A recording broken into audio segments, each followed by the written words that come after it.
The July heat greeted me as I arrived in Rochester for the second time. My first visit a fleeting, functional affair, but this one a proper deep dive into the layers of history and charm lining the streets. As I wandered around, I found myself fascinated not only by Rochester's grand landmarks but by its hidden corners and connections to legends, literature, and layers of history.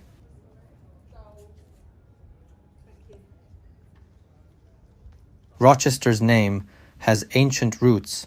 Originally Durobreve in Romano-British times, it evolved over centuries from Robrevis Kester to Rovesester, and finally Rochester. The town, with its mix of medieval relics and modern shops, carries this evolution with a quiet pride. Starting my day at the Cathedral, I was struck by its architectural splendor, with Gothic arches and soft rays filtering through the stained glass. Through a locked glass case, I saw a bust of Charles Dickens, the town's literary icon. Dickens, who lived nearby in Higham, had infused many local spots into his works. Restoration House, with its grand facade, made its way into Great Expectations. It felt surreal to walk through streets he once roamed, imagining scenes as if they had come alive straight from his novels.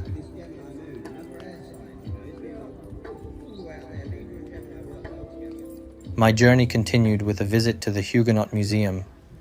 Opened in 2015, this small yet profound museum is a treasure trove of history, preserving artifacts from the French Huguenots who fled religious persecution and settled in Britain. The collection, though compact, is world-class, capturing the heart of an entire community that wove itself into British life. The Guildhall Museum offered even more insights into Rochester's timeline, while the mighty Rochester Castle, standing tall over the town, spoke of the Norman conquest and centuries of battles fought and won.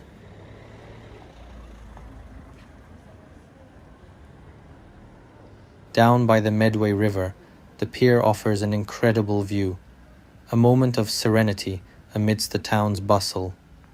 Crossing the bridge, I found myself captivated by the scene, the gentle rippling of water below merging with the vibrant life of Rochester above.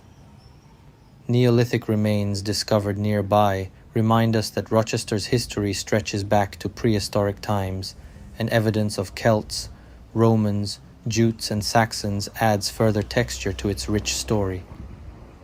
A Roman bridge once spanned the river, linking trade routes and ideas across Britain, while the first bishopric and cathedral were founded in AD 604, and by the medieval period, Rochester had grown into a powerful religious and cultural center.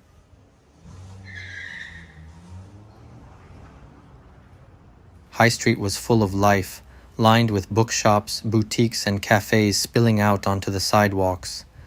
Baggins' book Bazaar was a delightful find, a sprawling second-hand bookshop where I lost myself among stacks of rare editions and musty novels.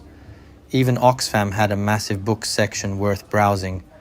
Eastgate House, a Tudor-style mansion from the 1590s, was a stately presence, its stories etched into its walls. For anyone who loves architecture, it's a must-see, a restored gem with tours that bring its history alive.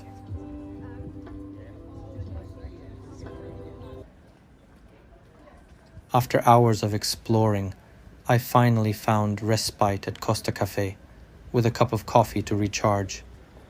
While the coffee was nothing remarkable, the people watching made it all worthwhile. Rochester, even in its unassuming, slightly faded charm, is a long, vibrant strip of history and humanity in motion.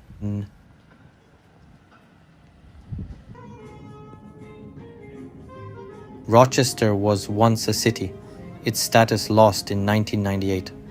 A strange story of administrative oversight after Medway was formed, making it the first place in the UK to lose city status. Campaigns to restore it have been ongoing, and as I left, I couldn't help but feel it deserves to be called a city once more. History runs through Rochester like the river at its side, and it remains a town worth exploring for its layered stories and unpretentious charm.